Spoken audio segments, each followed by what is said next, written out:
വ്യോമ പ്രതിരോധ മിസൈലുകളടക്കം യുക്രൈന് നൽകുന്ന ആയുധ സഹായം വെട്ടിക്കുറച്ച യുഎസ് സൈനിക ചെലവ്, വിദേശ രാജ്യങ്ങൾക്ക് നൽകുന്ന സഹായം എന്നിവയുമായി ബന്ധപ്പെട്ട വിലയിരുത്തൽ യോഗത്തിന് ശേഷമാണ് തീരുമാനമെന്ന വൈറ്റ് ഹൌസിലെ മുതിർന്ന ഉദ്യോഗസ്ഥരെ ഉദ്ധരിച്ച രാജ്യാന്തര മാധ്യമങ്ങൾ റിപ്പോർട്ട് ചെയ്തു. മാസങ്ങളായി ഇതിനുള്ള ആലോചന നടക്കുന്നുണ്ടായിരുന്നെന്നും ഇത് സംബന്ധിച്ച ഉത്തരവിൽ പ്രതിരോധ സെക്രട്ടറി പീറ്റ് ഹെഗ്സെത്ത് ഒപ്പുവെച്ചെന്നും വൈറ്റ് ഹൌസ് ഉദ്യോഗസ്ഥൻ വ്യക്തമാക്കി. അതേസമയം മറ്റ് രാജ്യങ്ങൾക്കുള്ള സഹായത്തിൽ മാറ്റം വരുത്തിയിട്ടുണ്ടോ എന്നതിൽ വ്യക്തതയില്ല.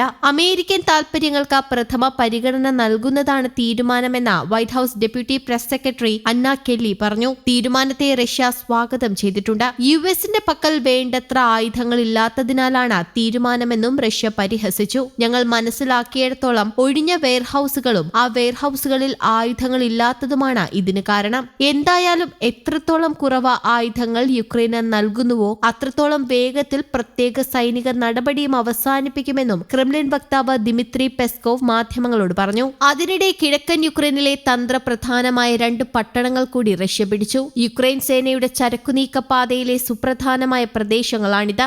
ഡൊണറ്റ്സ്ക് പ്രവിശ്യയുടെ ശേഷിക്കുന്ന ഭാഗങ്ങൾ കൂടി പിടിക്കാൻ 100,000-ലേറെ റഷ്യൻ സൈനികർ മുന്നേറ്റം ശക്തമാക്കിയിട്ടുണ്ട്. വെടിനിർത്തലിനു വേണ്ടി യുഎസ് പ്രസിഡന്റ് ഡൊണാൾഡ് ട്രംപ് നടത്തിയ ശ്രമങ്ങൾ പരാജയപ്പെട്ടതിന് പിന്നാലെയാണ് യുക്രൈനുള്ള ആയുധ സഹായവും യുഎസ് വെട്ടിക്കുറച്ചത്. അതേസമയം ആയുധ സഹായം അമേരിക്ക ഭാഗികമായി മരവിപ്പിച്ചതോടെ റഷ്യൻ ആക്രമണം കനക്കുമെന്ന ഭയത്തിലാണ് യുക്രൈൻ. അമേരിക്കയുടെ നീക്കം റഷ്യൻ ആക്രമണത്തിന് ആക്കം കൂട്ടുമെന്നാണ് യുക്രൈന്റെ വിലയിരുത്തൽ. യുക്രൈൻ പ്രതിരോധ സംവിധാനത്തെ പിന്തുണയ്ക്കുന്ന നടപടി വൈകിയാൽ അത് അക്രമിയെ യുദ്ധം തുടരാൻ പ്രേരിപ്പിക്കുമെന്ന് യുക്രൈൻ വിദേശകാര്യ മന്ത്രാലയം പ്രതിനിധികൾ അഭിപ്രായപ്പെട്ടു. അത് സമാധാനം പുനഃസ്ഥാപിക്കാനുള്ള തുടർ നടപടികൾക്ക് തടസ്സം സൃഷ്ടിക്കുമെന്നും വിദേശകാര്യ മന്ത്രാലയം ചൂണ്ടിക്കാട്ടി. യുക്രൈനുള്ള ആയുധ സഹായം അമേരിക്ക ഭാഗികമായി മരവിപ്പിച്ചതായി റിപ്പോർട്ടുകൾ പുറത്തുവന്നിരുന്നു. വ്യോമ പ്രതിരോധ സംവിധാനത്തിൽ ഉപയോഗിക്കുന്ന മിസൈലുകൾ ഉൾപ്പെടെയുള്ള നിർണായക ആയുധ സഹായമാണ് യുഎസ് മരവിപ്പിച്ചത് എന്നായിരുന്നു വിവരം. വിദേശ രാജ്യങ്ങൾക്ക് നൽകുന്ന ആയുധ സഹായത്തിൽ ട്രംപ് ഭരണകൂടം നടത്തുന്ന പുനഃപരിശോധനയുടെ ഭാഗമായാണ് നീക്കമെന്നും റിപ്പോർട്ടിൽ ചൂണ്ടിക്കാട്ടിയിരുന്നു. ഇതിനു പിന്നാലെ വാർത്തകൾ ശരിവെച്ച White House deputy press secretary Anna Kelly രംഗത്തെത്തി. അമേരിക്കൻ താൽപര്യങ്ങളെ മുൻനിർത്തിയാണ് തീരുമാനമെന്നായിരുന്നു പ്രസ് സെക്രട്ടറി പറഞ്ഞത്. യുഎസ് പ്രതികരണത്തിന് പിന്നാലെ കീവ് കേന്ദ്രീകരിച്ചുള്ള യുഎസ് ഡിപ്ലോമാറ്റിനെ യുക്രൈൻ വിദേശകാര്യ മന്ത്രാലയം ചർച്ചയ്ക്ക് വിളിപ്പിച്ചു. അതിനിടെ ആയുധ സഹായം മരവിപ്പിക്കുന്നതോ നിർത്തുന്നതുമായി ബന്ധപ്പെട്ട യുഎസിൽ നിന്ന് ഔദ്യോഗിക